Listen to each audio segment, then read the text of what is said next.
E aí, tudo bem com você? Tá começando mais um Altos Papos aqui pelo canal 25 da NET. A você, o nosso muito obrigado. Obrigado a você que está entrando em contato conosco também, está dando as suas ideias aí de entrevista, estamos anotando tudo. Você que quer entrar em contato conosco, autospapostv@gmail.com. Manda sua sugestão de entrevista, sua sugestão musical também, nós lemos todas, tá bom? E se você quiser melhorar o nosso programa também, todas as sugestões são bem-vindas. Hoje, recebendo com muito prazer um grande amigo, ex-professor, para falar bastante da sua carreira. Quero agradecer demais a presença aqui do Dr. Cláudio Antônio Soares Levada. Obrigado. Também recebendo aqui, ele que eu descobri hoje, que é Antônio Fernando Nicioli. Agora quer ser chamado de Tom Nando e a gente, é claro, obedece.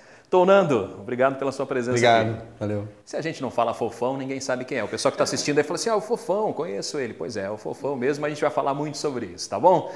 Esses são os nossos convidados de hoje e no início do nosso programa, você sabe, a gente sempre traz uma mensagem. E a mensagem que eu escolhi hoje para você é essa. Conta a história daquela menina que se casou numa vila distante e a sogra foi morar com ela. A mãe do marido foi morar junto e ela não se dava bem de jeito nenhum. Por quê? Porque a sogra sempre vivia dizendo para ela como que o filho gostava das suas coisas. E aquilo irritava muito.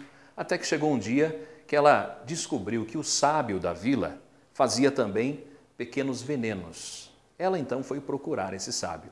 Sentou e disse para o sábio o seguinte, olha, eu não gosto da minha sogra atrapalha a minha vida. Então, o senhor não poderia fazer uma pequena poção venenosa para que eu colocasse na comida dela, por exemplo, para que ela morresse? Ele então pensou e disse assim, olha, podemos fazer o seguinte, eu tenho uma poção aqui, que você vai colocar aos poucos na comida e na bebida dela, só que é dose homeopática. Você vai usar durante muito tempo. Por quê? Porque se ela morre agora, todo mundo sabe que você não gosta dela.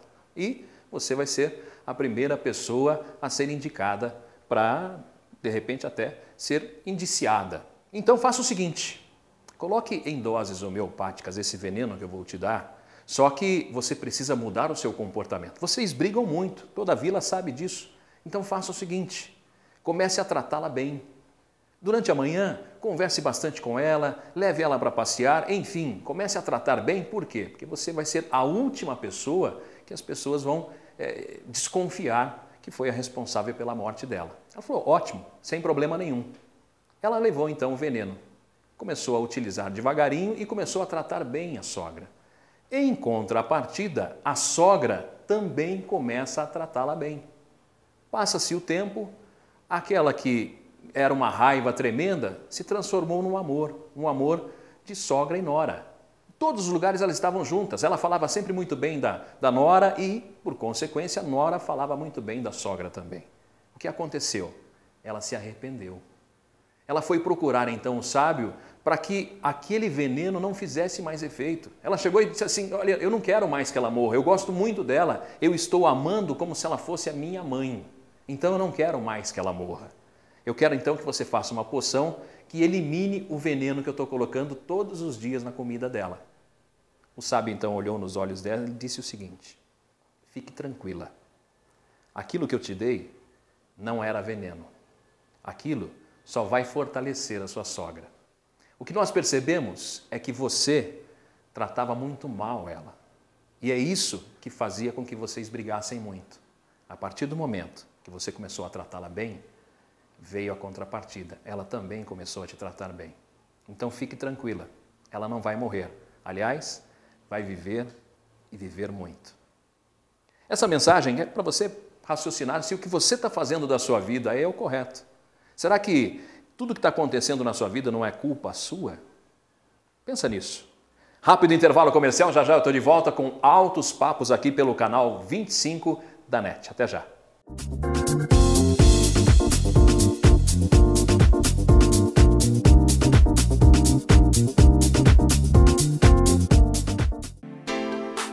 Seja sócio do Sindicato dos Plásticos de Jundiaí. Com uma pequena mensalidade, veja as vantagens para você e sua família. Um clube de campo completo, com uma grande estrutura para sua diversão e lazer. Colônia de férias na Praia Grande, dentistas e advogados. O Sindiplástico ainda tem convênio com faculdades e escolas técnicas. Saiba mais, acesse sindiplástico.com.br. Sindiplástico Jundiaí, um sindicato à frente do seu tempo. O Boulevard Beco Fino está sempre trazendo novidades para você. Pratos especiais de dar água na boca, os melhores vinhos, carnes, peixes, a pizza que toda a família adora. No Boulevard Beco Fino tem o chopp tirado no capricho, cervejas do mundo todo, chocolate e muita diversão. Boulevard Beco Fino, o cenário perfeito para os seus melhores momentos.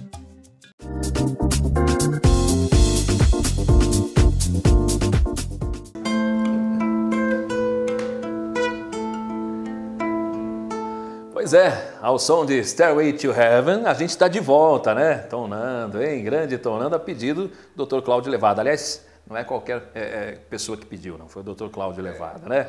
Estamos de volta com Altos Papos aqui pelo canal 25 da NET. A você que está assistindo inédito aos domingos, das 18 às 19 horas, o meu muito obrigado pela sua audiência, mas nós temos várias reprises, 3 vezes ao dia. 2 em horários alternativos e sempre 1 hora da manhã, horário fixo. Então, muito obrigado pela sua audiência. E ainda no meu canal no YouTube, Altos Papos com Robson Marcelo. Todos os programas estão lá. Então, a você que está assistindo em qualquer um desses canais, o meu muito obrigado pela sua audiência.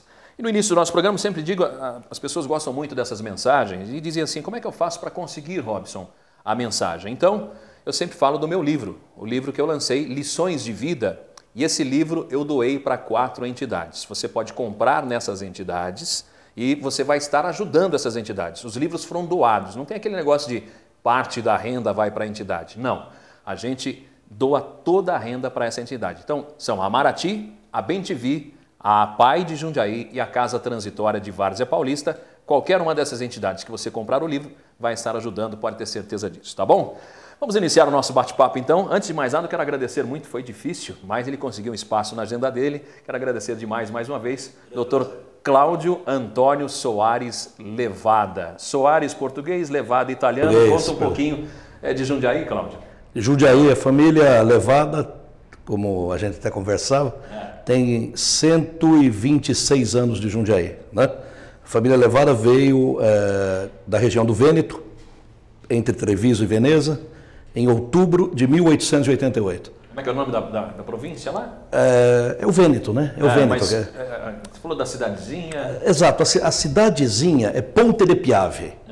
E Levada é um paese, um distrito, né? Um distrito. De Ponte de Piave. E você conheceu esse distrito? Né? Exatamente. Conta um pouquinho para o pessoal de casa. De repente tem alguém de lá, né? Muitos jundiaenses são do Vêneto, né? Acho que até a grande maioria. Eu estava em viagem numa cidadezinha de onde a família realmente veio, chamada Monastier. E eu colhia, naquele momento, eu estava colhendo terra da Itália para trazer para o meu filho Fábio. Ele havia pedido terra da Itália. Isso em frente à igreja de Monastier. Aparece o padre, claro que curioso com aquele sujeito, né, agachado, pegando terra da Itália. Eu converso com ele, com o meu italiano macarrônico, né? Io sono oriundo de Levada, 9 quilômetri alla sinistra. Então ele mostra onde era Levada. 9 quilômetros dali onde você está. Exato, à esquerda. Existiu o distrito de Levada. O distrito de Levada. E fui até lá, e tem hoje tem a foto, né, a placa de Levada, que é realmente não é uma cidade, mas é um distrito da cidade de Ponte de Piave. Muito bacana. Você nasceu em Jundiaí? Eu nasci em Jundiaí. Nasci em Jundiaí. Eu nasci na Cavalcante, Avenida Doutor Cavalcante, centro, então. No número 705. Então eu sou bem central. Mais para Vilares ou mais para o centro? Mais para o centro. Mais para o centro. Do lado da antiga Marfilínia. Ali naquela região onde havia, perto de onde era o Café Avenida. Café Avenida. Ali havia várias famílias italianas, os Orsi, Franchi, Filippini e os Levada. Principalmente esses 4. Da infância do Cláudio Levada, que eu sempre gosto de trazer isso no programa. De repente tem muitos amigos que estão assistindo. Até os 7 anos eu vivi ali, na Cavalcante. E posteriormente meu pai construiu uma casa, que até hoje é da família, da minha irmã, e na Senador Fonseca, atrás do antigo quartel, onde hoje é o estacionamento, aquele grande estacionamento que há ali. né? Então a minha infância foi passada ali, no paralelepípedo, no então paralelepípedo da Rua Senador Fonseca. Do outro lado da rua, do lado onde ficava o quartel, era de terra a calçada. Então a gente jogava bolinha de gude, empinava, não pipa, mas papagaio, que é diferente, né? Papagaio, é o Maranhão, né? Chama de Maranhão também, ou papagaio, e jogávamos bola ali, no paralelepípedo. Um dos que jogavam bola conosco era o Julião, que foi presidente da Câmara de Vereadores. Ex-vereador. O Zé Augusto, que é um médico reumatologista, Dias Lopes, que é médico reumatologista aqui em Jundiaí, Raul Furlan, da família Furlan de Jundiaí, e vários outros ali. A família era toda, o pessoal ficava todo ali jogando futebol, porque era possível. Passava, acho que um carro por minuto. Hoje, se você tentar atravessar a rua, você já não consegue. A Senador Fonseca, né? Então imagine hoje o movimento que é, todo mundo conhece, né? Mas a minha infância foi passada basicamente ali, estudando inclusive no antigo primário, na paroquial Francisco Teles. Posteriormente, instituto. Hoje o bispo, né? Hoje o bispo é Instituto de Educação Experimental de Jundiaí. Né? Fui professor, tive a honra de ser professor lá. Do instituto, né? Que era, sem dúvida alguma, a melhor escola de Jundiaí. Tanto que, sem que eu precisasse de grandes cursinhos, fiz apenas 2 ou 3 meses de cursinho, já foi possível ingressar no Largo São Francisco, na USP, né? Direito na USP. Aí é que tá, eu ia partir para o lado do direito já, mas... que eu fui concatenando. Não, foi bom, sintetizou bastante. Mas como é que surgiu o direito na sua vida? É de família? Meu pai era dono, falecido pai, era dono do escritório Rosário de Contabilidade. Existe até hoje. Ele é um escritório antigo, comprado. Meu pai adquiriu, juntamente com o Luiz Antônio de Campos, que é o então sócio dele, comprou de Pedro Fávaro. Meu pai foi office boy do Pedro Fávaro, aliás, meu ídolo na política, ídolo na política e como ser humano, Pedro Fávaro. E adquiriu dele o escritório. E com o tempo, ele, meu pai, fez direito no Anchieta, terceira turma do Anchieta. E se formou em 75. Quando ele se formou, eu ingressei. Então, acredito, tenho certeza, não acredito, tenho convicção. Foi influenciado. Que a influência foi essa atitude do meu pai em fazer direito, né? Já com idade, né? Com mais idade, mas era um sonho dele. Foi a terceira turma do Anchieta. E naquele ano, enquanto ele se formava, eu ingressava no Largo São Francisco. Ele chegou a advogar ou não? Ele advogava pouco, mais para os clientes que já eram os clientes do escritório de contabilidade. O escritório existe até hoje, ali do lado da antiga rodoviária, sim, onde hoje é a rodoviária central, né?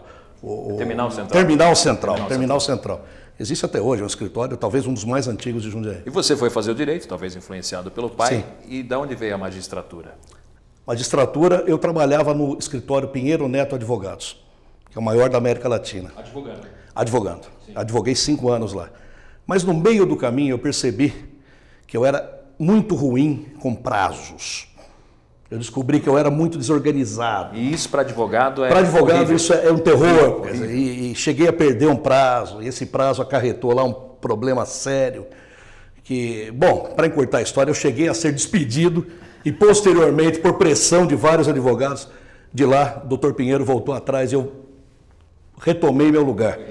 Mas aquilo causou um trauma. Falei, meu Deus do céu, eu não posso viver assim, né? Com problema de prazo, esse tipo de preocupação. E então eu falei, não, eu acho que a magistratura vai me dar mais segurança, está dentro do direito, lógico, né? E conforme eu vinha já trabalhando no contencioso, ou seja, para o nosso telespectador, ou seja, nos processos, porque o escritório Pinheiro Neto tem a parte consultiva, tem a parte, né, que não é contenciosa, mas eu trabalhava no contencioso. Então fui tomando gosto também pela decisão, pelo ato de decidir, né, e acabei prestando então para a magistratura. E meu último processo até como advogado no Pinheiro Neto foi a então separação desse kit do Ayrton Senna. De quem? Do Ayrton Senna. De quem? Separou de quem? Da mulher. Da... Liliane. porque né? ele chegou, não sei se ele chegou a ser casado com a Foi Adriane casado, Galisteu. foi casado. Com a Adriane Galisteu? Não foi. Com a Adriane não. Mas que foi casado com essa moça foi, porque quem fez a separação fui eu. Dentro do escritório Pinheiro Neto, eles pediram que eu fizesse, e eu digo até a data, 23 de fevereiro de 83.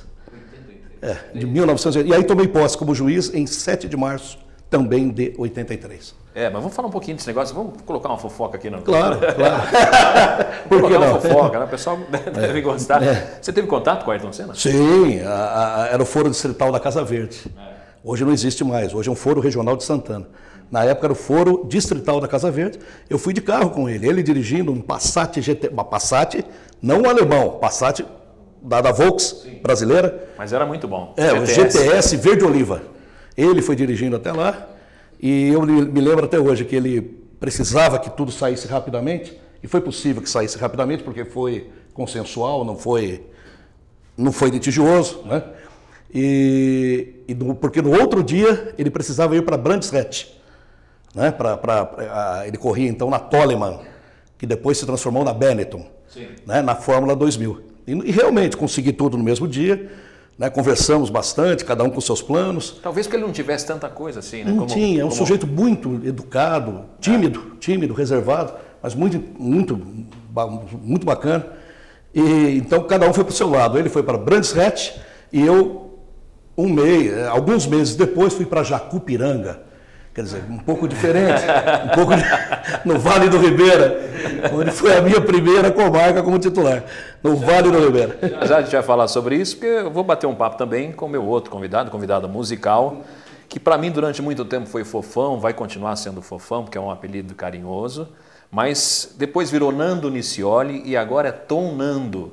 Eu já não sei como é que eu te chamo, Fofão. Fofão em nome da nossa amizade, eu vou te chamar de Fofão. Tá ótimo. Conta um pouquinho disso aí. Você resolveu assumir, então, o tom de Antônio, é isso? Conta um pouquinho, pessoal. Obrigado por aceitar o nosso convite. Viu? Olha, eu que agradeço e tudo de bom aí para os telespectadores também.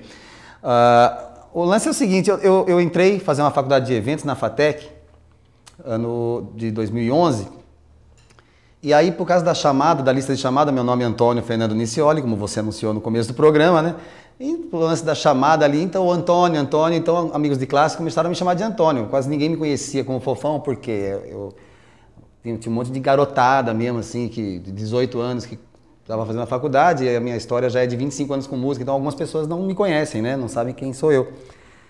E aí, Antônio daqui, Antônio dali, Antônio daqui, eu falei, puxa, eu acho que eu vou assumir esse negócio do Antônio como um Tom, né? Tom o quê? Tom Nando. Tá bom, Tom tem a ver com a música, Nando eu já usava Nando Nicioli, ficou Tom Nando. Não tem nada de numerologia, essas coisas aí, não tem, não pôs nem o Tom Nandó com aquele H, né? Não pôs nada disso aí, é só para assumir. Não é Jorge Benjor. Não vou nem Sandra de Sá, né?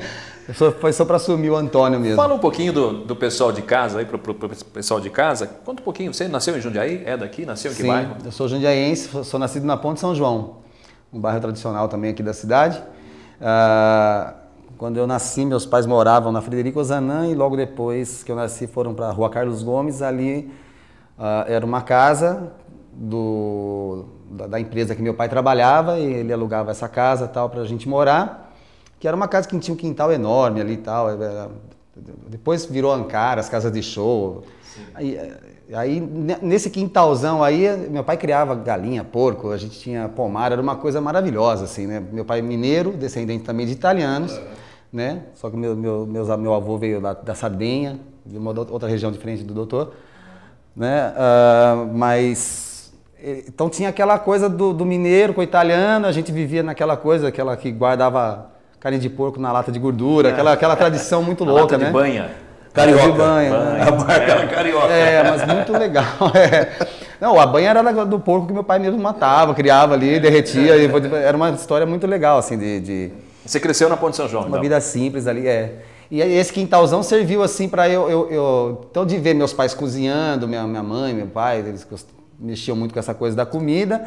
E minha mãe sempre ouvindo um radinho e eu, criança, montava umas latas, ficava batucando já de criancinha. Então era uma coisa já culinária, música, tudo veio nessa história da infância na Ponte São João, onde eu também brincava na Rua Carlos Gomes, que hoje você não consegue atravessar, brincava de mãe da rua, de bola, de queimada. Era Bete, fazia de tudo, era uma história maravilhosa, né? Hoje não dá. Eu tenho filhos, né?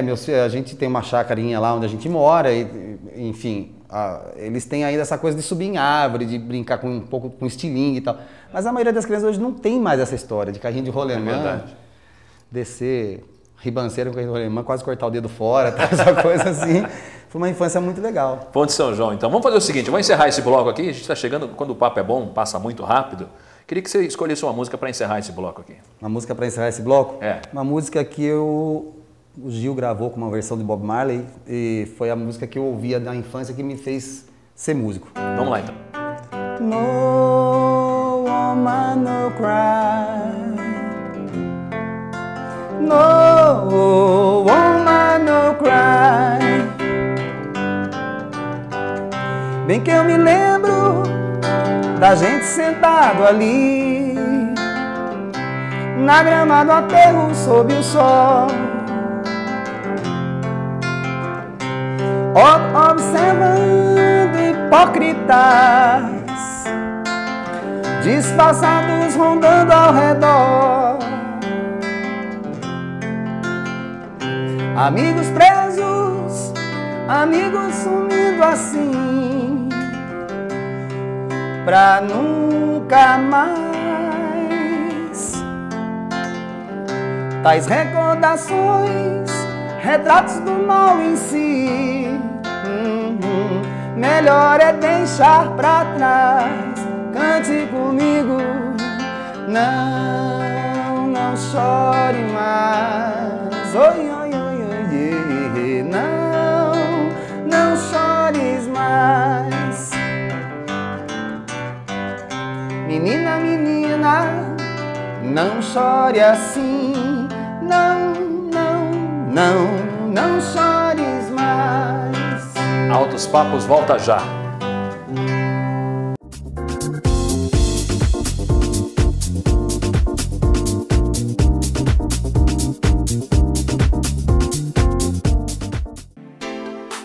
Seja sócio do Sindicato dos Plásticos de Jundiaí.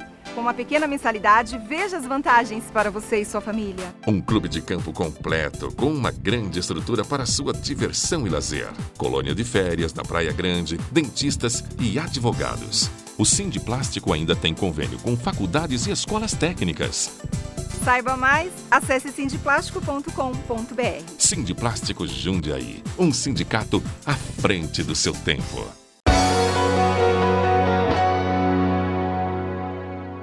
Boulevard Beco Fino está sempre trazendo novidades para você. Pratos especiais de dar água na boca. Os melhores vinhos, carnes, peixes. A pizza que toda a família adora. No Boulevard Beco Fino tem o chopp tirado no capricho. Cervejas do mundo todo, chocolate e muita diversão. Boulevard Beco Fino, o cenário perfeito para os seus melhores momentos.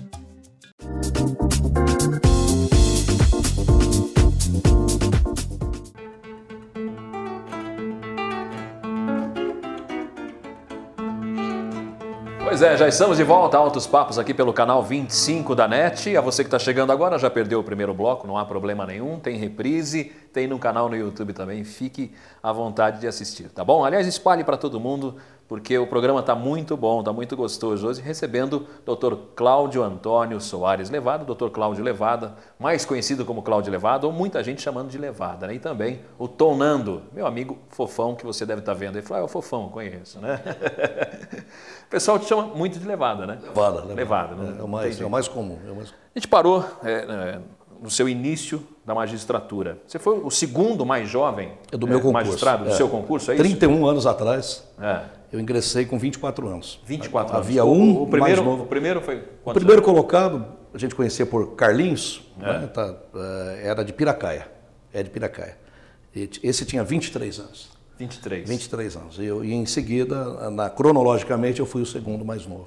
Mas você advogou 5 anos antes, é isso? Isso. É que ao ingressar, quando eu falo 5 anos de advocacia, na verdade foram 3 como estagiário, 3 como estagiário e 2 como advogado formado, né? Já graduado. Depois de 2 anos, você que perdeu aí, procura saber que a gente estava falando exatamente disso. Advogou 5 anos, trabalhou no escritório de advocacia 5 anos, para ficar mais fácil, né? E depois já ingressou. Hoje a lei mudou, hoje exigem-se 3 anos. Então, mas antigamente 2 anos era suficiente. É um dos assuntos que eu quero abordar aqui, porque existem juízes muito jovens. A gente já viu aí juízes até mais jovens do que isso, né? Mais jovens que 23, agora talvez por isso. Agora já não é mais possível, exato. É muito jovem, tem pouca vivência para dar sentenças, né? O que você acha disso? Não, eu acredito que o grande problema não é necessariamente a cronologia, mas é a vivência, realmente. Eu acho que se for jovem, mas já tiver uma bagagem de vida razoável, então é menos, digamos assim, menos perigoso que seja alguém imaturo ou imatura. Mas um problema que nós temos hoje em dia é que, como os concursos estão ficando cada vez mais difíceis, acaba ingressando apenas aquele ou aquela que tem uma condição financeira de ser mantida ou mantido pelos pais. Né? De só estudar. Né? De só estudar. A questão da prova da advocacia não é problema, porque basta constar em procurações, etc. E isso é muito, muito fácil de ser arrumado, de ser arranjado. É importante lembrar que não precisa ser advogado, não precisa ter a OAB para ser juiz, para ser promotor. Né? Não. No caso da magistratura, ou é advogado, ou pode-se trabalhar em cartório. Como escrevente, aí já estará contando também. Né? E há outras profissões que também são contadas, como delegado, promotor, né? Várias outras. Mas, de qualquer maneira, uma vez tendo ingressado na OAB, não é difícil constar das procurações. É um amigo, né? O escritório do amigo, do pai, da mãe. E com isso, acaba ingressando gente com pouca vivência, mas que teve todo o tempo do mundo para estudar. Então, aí é que eu vejo o problema. Não tanto na idade em si, mas na falta de uma vivência, de anteriores experiências de vida que o capacitem, que habilitem a julgar, que realmente não é fácil. Né? São sentenças muito difíceis e de todas as áreas, né? Porque o juiz iniciante pega todas as áreas. Justamente o iniciante é que acaba tendo que julgar de tudo. Então, meu filho, por exemplo, ingressou com 27 anos e ficou em Casa Branca por quase 3 anos, 2 anos e meio. O Felipe Levada. Agora ele é juiz em Cajamar, titular da 2ª Vara de Cajamar. E nesse iniciozinho, aliás, em Cajamar também tem que julgar de tudo. Julga crime, julga cível, julga família, julga menores, né? Enfim, toda espécie de causa que existe no âmbito do direito. A gente conversava aqui antes, eu até falei que ia fazer essa pergunta a você, se você tinha se arrependido de alguma sentença que você deu. Eu queria que você contasse para o pessoal. De maneira geral, não, mas houve um caso realmente que eu acabei condenando um rapaz num pequeno atropelamento ocorrido com uma bicicleta, quer dizer, ele estava na bicicleta, acabou atropelando uma pessoa sem maiores consequências. Eu poderia ter julgado diferente, né? Na época eu era juiz em Jales e acumulava Palmeira do Oeste. Então esse caso foi de Palmeira do Oeste. Condenei, não tinha mais o que fazer, porque foi publicada a sentença, etc. E mais tarde ficou na minha cabeça, que eu não deveria ter condenado. Mas, felizmente, o tribunal mudou minha sentença. Acho que a sentença foi tão ruim, que o tribunal mudou. E aí eu fiquei com a consciência mais leve. Né? Mas, de maneira geral, Robson, uma vez proferida a sentença, é até uma autodefesa que você não se lembre mais do caso. Se você continuar pensando naquilo que você fez, é uma máquina de enlouquecer.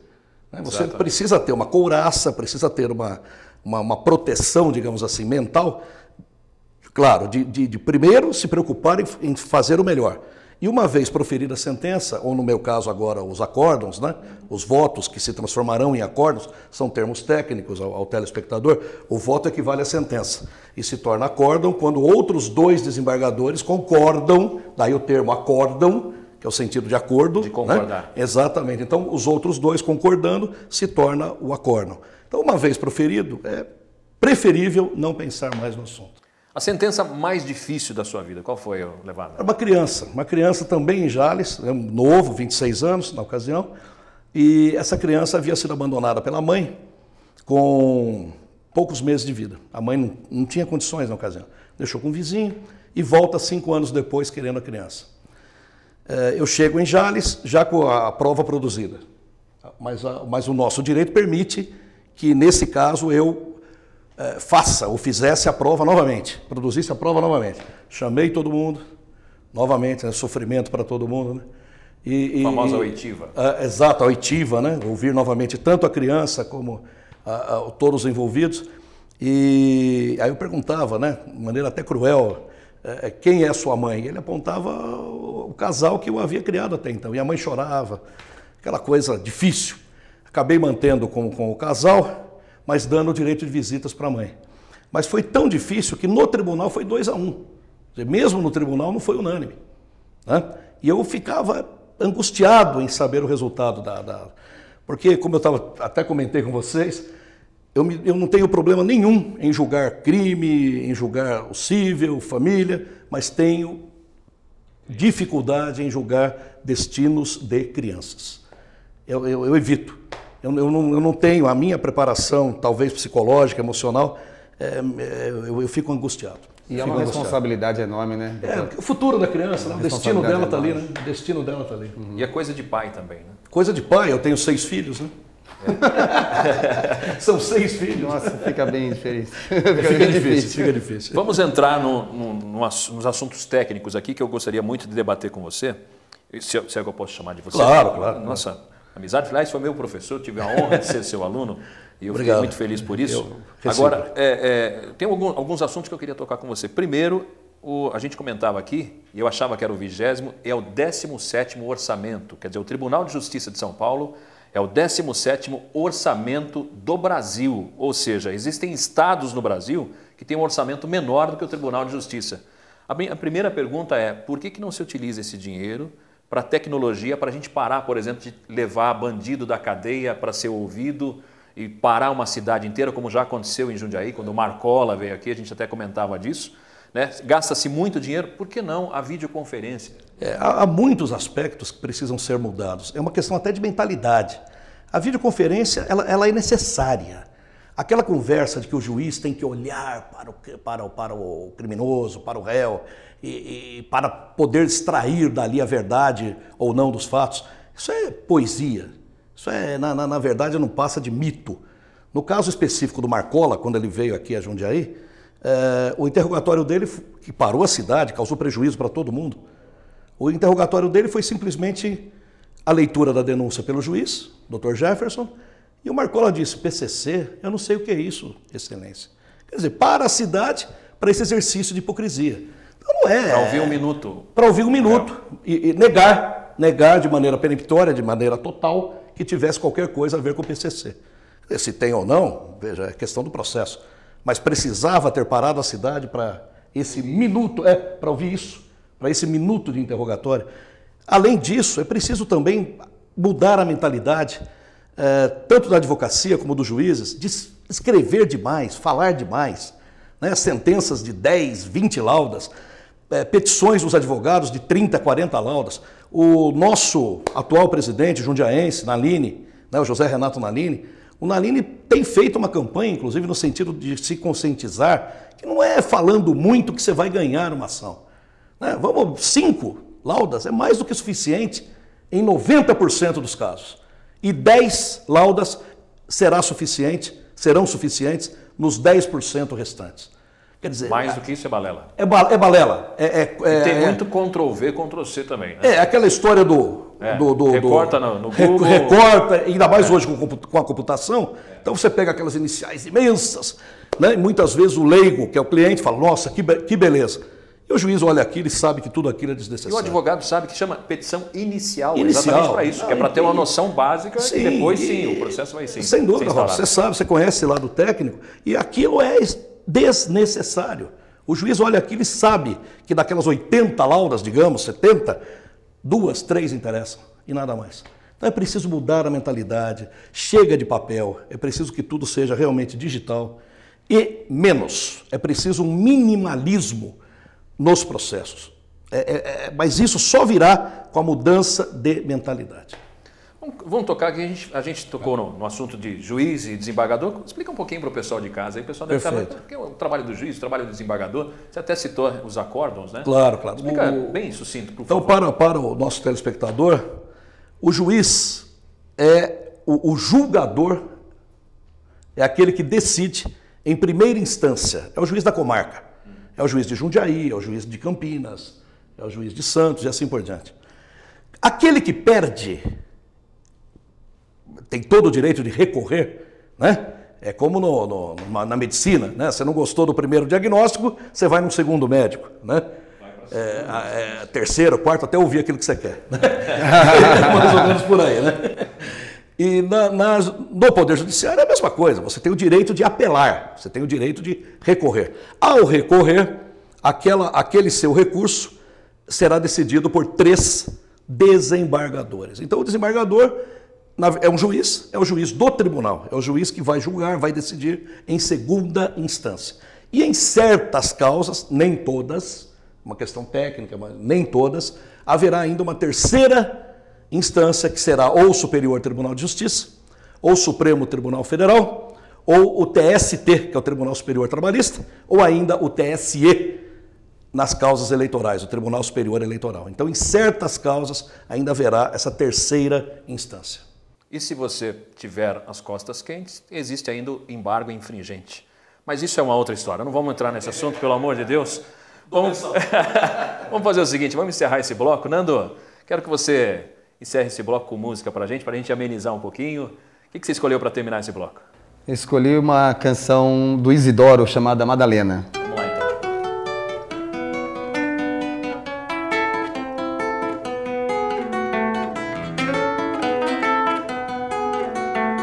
Fui passear na roça, encontrei Madalena sentada numa pedra, comendo farinha seca, olhando a produção agrícola e a pecuária.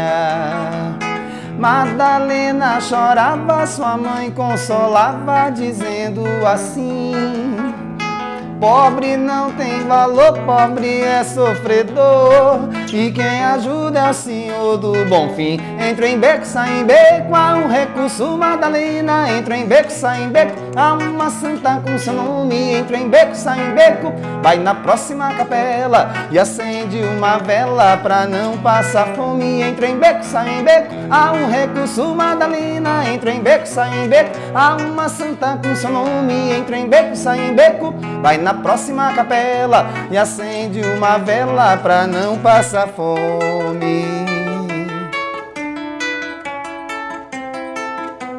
Altos Papos volta já.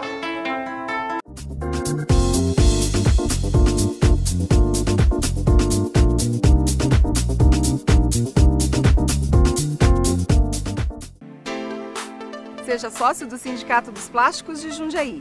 Com uma pequena mensalidade, veja as vantagens para você e sua família. Um clube de campo completo, com uma grande estrutura para sua diversão e lazer. Colônia de férias na Praia Grande, dentistas e advogados. O Sindiplástico ainda tem convênio com faculdades e escolas técnicas.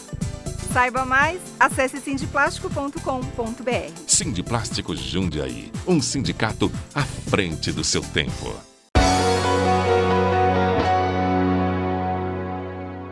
Boulevard Beco Fino está sempre trazendo novidades para você. Pratos especiais de dar água na boca. Os melhores vinhos, carnes, peixes. A pizza que toda a família adora. No Boulevard Beco Fino tem o chopp tirado no capricho. Cervejas do mundo todo, chocolate e muita diversão. Boulevard Beco Fino, o cenário perfeito para os seus melhores momentos.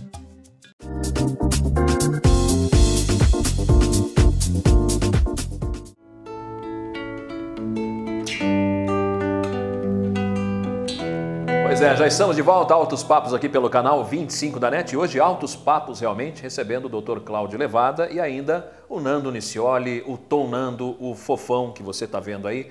Todos eles em um só, né? A gente está recebendo a banda inteira aqui, né? Quase uma banda. Fofão, a gente falou um pouquinho da sua infância. Fala um pouquinho como é que iniciou sua carreira musical. Como é que é a família que te influenciou ou você é o... O pessoal costuma falar assim, só você que é músico na sua família ou o restante trabalha? O restante trabalha, só eu que sou músico. Na verdade é. Não, eu tenho mais uma pessoa que não trabalha, que é minha irmã, que é atriz, né? Verdade, então ela tem tá a Marici Nicioli, aliás, atriz. Um abraço para ela. Marici Nicioli, grande atriz. E tem eu que sou música, a gente... Mas, enfim, como eu estava contando, que a música junto com a culinária veio da minha infância, de ver minha mãe cozinhando e tal, e eu ouvia muito rádio com ela e me apaixonei pela música. Depois disso, eu entrei em igreja, lá na Ponte São João mesmo, comecei a tocar violão na missa, na igreja, né? E foi indo. E quando eu me tornei aí um adolescente, com meus 14, 15 anos, eu comecei a ter a vontade de tocar em bar. Né? Naquela época não tinha problema de beber menor de idade, eu ia em bar já naquela época. E via os músicos tocando e falava, é isso que eu quero fazer da vida. E fui desenvolvendo e comecei, em 1987, eu comecei a tocar em bares, com um grupo chamado Tazoeira, depois o Cordas Vocais, tive vários grupos assim. E em 89 eu criei, junto com o Daniel Busanelli, o Trio em Transe. Daí então que eu fiz toda essa onda com música e faço até hoje, né? Tem essa 25 anos esse ano. 25 Bodas de anos, prata. Bodas de prata de banda. Você chegou a tocar fora, inclusive, do Brasil, né? Sim, a gente tocou em São Martin, no Caribe, fomos tocar também na Espanha, em Barcelona, e fomos para Tailândia, onde nós ficamos 6 meses lá em 2003, fazendo um trabalho musical, levando a cultura brasileira lá para a Ásia. Então foi uma coisa bem legal, bem interessante. Seria mais interessante ficar 6 meses em São Martin, né? Então, Koh Samui, que é a ilha que eu fiquei lá, né? Também é paraíso? É parecidíssimo com São Martin, porque é na região, se você colocar no globo assim, fica na mesma região de Fortaleza. Então a ilha lá é totalmente tropical, eu andava na rua, pegava caju, assim, dos cajueiros e comia, né? Então é uma coisa bem parecida com o Brasil, nesse sentido do tropicalismo brasileiro que tem, por ser na mesma faixa no planeta ali, acima da linha do Equador, um pouco ali. Uma ilha, é isso? É uma ilha, demais. Koh Samui é uma ilha, você foi tocar lá e você trouxe a culinária tailandesa para o Brasil, né? Aí veio o Koh Samui, que é o nome do seu restaurante. O Koh Samui é meu restaurante lá porque é o nome da ilha em homenagem à ilha. O que aconteceu? Eu cheguei lá e assim, eu até resisti um pouco em princípio em comer a comida tailandesa, porque sempre a ideia que você tem aqui de comida tailandesa é muito apimentada, é forte, você vai ter problema digestivo, tal. E eu resisti um pouco assim por alguns dias em comer, mas quando eu provei a comida tailandesa é uma das comidas melhores do mundo. Assim, a cozinha tailandesa ela é muito cultivada, muito aplaudida no mundo inteiro. Ela tem misturas muito legais do agridoce, da pimenta mesmo, a dosagem. Eles usam muito pimenta in natura. É uma coisa um pouco diferente do que se usa na Bahia, aqui, que é aquele óleo mais pimentado. Não, lá não. Lá se usa muito a pimenta in natura. Então, você sente o gosto da frutinha da pimenta. Você não sente só aquela coisa ardida. E as misturas, né? Eles misturam molho de tamarindo com camarão, põem molho de ostra com filé mignon. Muitos frutos do mar, né? Muitos frutos do mar. Na culinária do Sudeste, lá, que é essa ilha lá, então é muita coisa do frutos do mar. Já para o norte da Tailândia é mais coisa de caça, porco e tal, né? Que já é mais floresta, não é litoral. Então tem uma culinária enorme, diversificada, né? E como eu pirei com aquela comida, eu queria, quando voltasse ao Brasil, continuar comendo aquilo. E como eu não conhecia nenhum restaurante tailandês, né? Assim, quase nenhum, eu ganhei de presente do Daniel Busanelli um curso num instituto chamado Samui Institute of Thai Culinary Arts, que é em Koh Samui, então é um instituto famoso lá. E fiz um curso, tive contato com os principais ingredientes que se temperam essa comida. E aí comprei livros também, fui desenvolvendo e fui fazendo comida, fui comendo, né? Continuei comendo comida tailandesa mesmo depois de voltar ao Brasil. E em 2011 que apareceu a oportunidade do lugar que eu estou hoje, o Koh Samui, que é lá no 9 de julho, que é dentro de uma flora. E assim, o aspecto do lugar é muito parecido com os restaurantes que eu via na ilha, lá na Tailândia. Então apareceu essa oportunidade de Entre aspas, no meio do mato, é isso? É um meio de mato, porque lá na ilha, né, você ia nos restaurantezinhos assim de pé na areia. Eu costumo dizer que no meu restaurante só falta aquele mar verde esmeralda da Tailândia em frente a ele. Seria bom.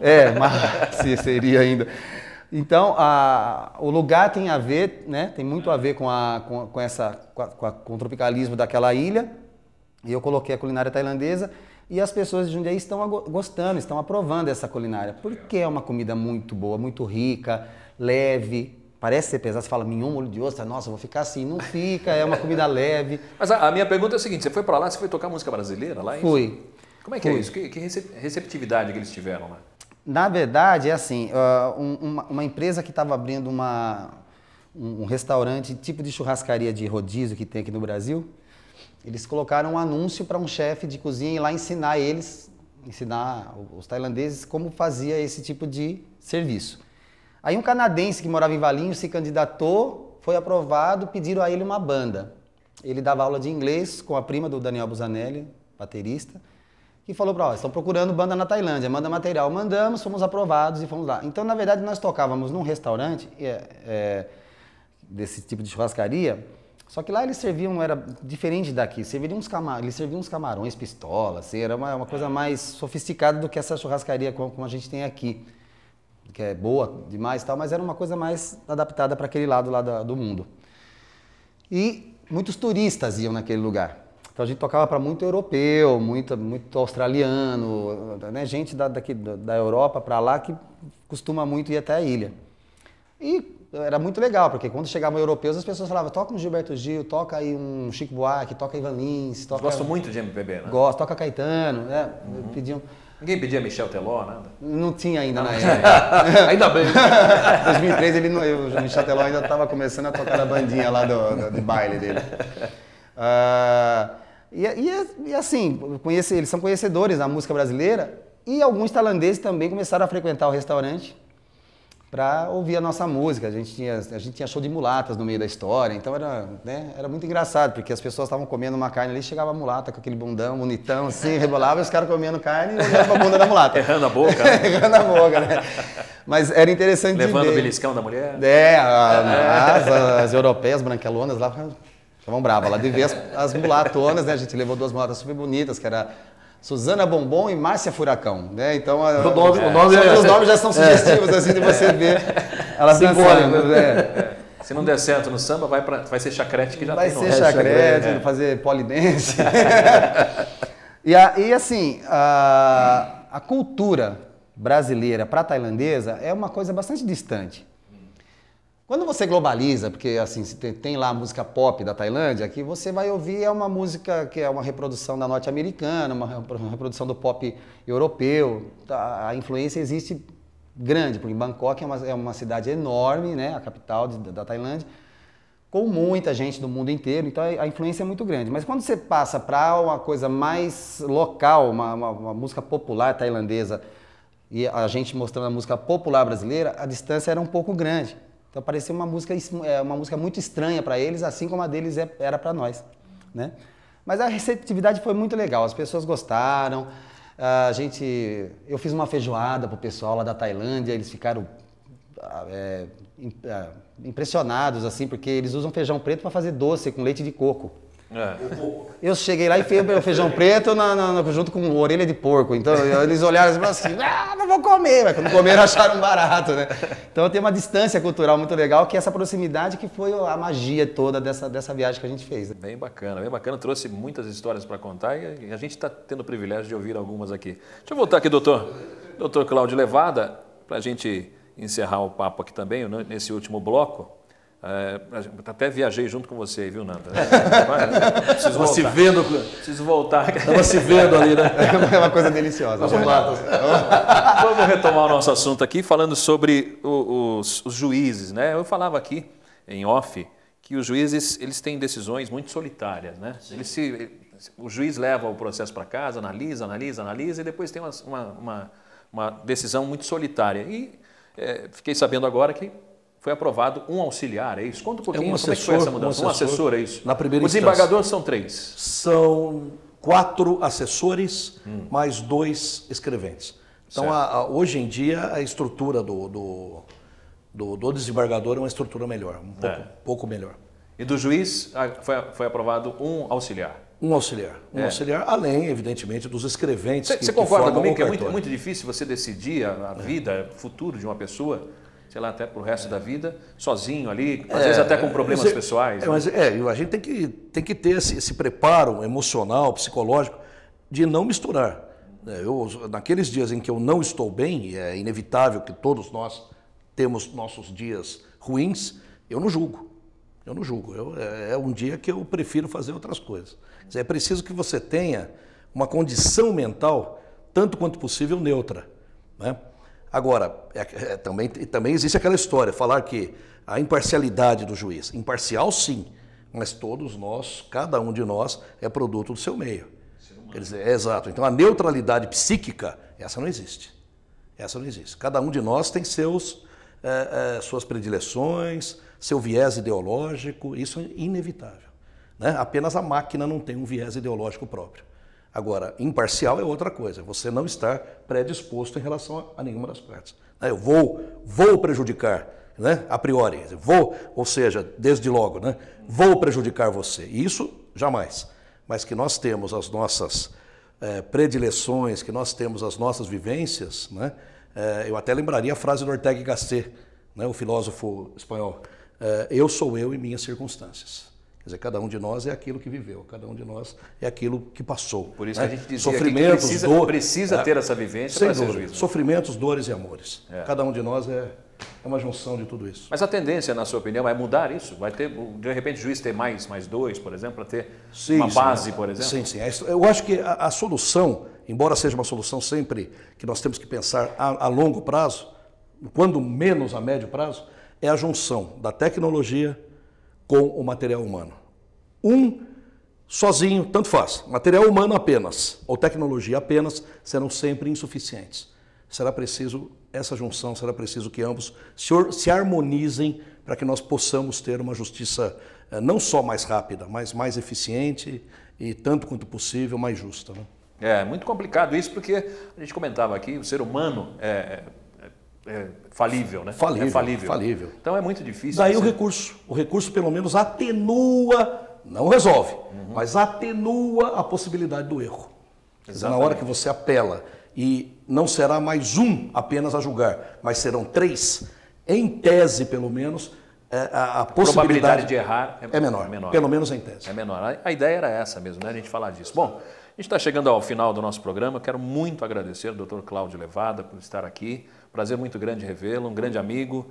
E sempre que eu tenho possibilidade de encontrá-lo, eu aprendo muito, né?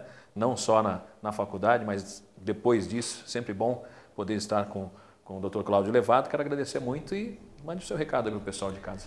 Não, acredito que eu espero que possa ter sido útil ao telespectador e principalmente, Robson, por tudo que a gente conversou, mostrar que o que está por trás no Poder Judiciário não é nenhum ser do outro mundo. São seres humanos absolutamente normais que evidentemente têm um preparo técnico específico para julgar, mas que estão sujeitos a todas as emoções, a toda a falibilidade própria de qualquer ser humano, mas que, uma vez que seja alguém vocacionado, faz sempre o possível para fazer o melhor. Sensacional. Tom Nando, Fofão, se o pessoal quiser contratar o Tom Nando para tocar, para fazer os seus shows, como é que faz? É só ligar no 4586-4473, que é o telefone lá do Coçamui, da onde eu não saio mais, quase. E conversar, ainda bem, o negócio está indo bem. E ali, eu sempre estou ali, é só ligar para mim e a gente conversa e apresenta alguma coisa de música brasileira para vocês. Bacana. Eu sempre encerro o nosso programa, antes do Tom Nando encerrar com música, eu encerro com aquele pensamento. E o pensamento meu que eu escolhi hoje, você encontra lá no Facebook, pode entrar na minha página, Robson Marcelo, procura lá, facebook.com/Robson Marcelo, me procura lá, adiciona, que é sempre um prazer saber a sua opinião, tá bom? A que eu escolhi hoje é essa. O orgulho é um dos grandes muros da nossa vida. Pensa nisso. Até a semana que vem, se Deus quiser, Tom Nando, Fofão, encerrando o nosso programa de hoje. Eu vou cantar uma música que enaltece o brasileiro, que a gente tem orgulho disso. Chegou a hora dessa gente bronzeada mostrar seu valor. Eu fui a Penha, fui pedir a padroeira para me ajudar. Salve o morro do Vintém, pendura a saia, eu quero ver.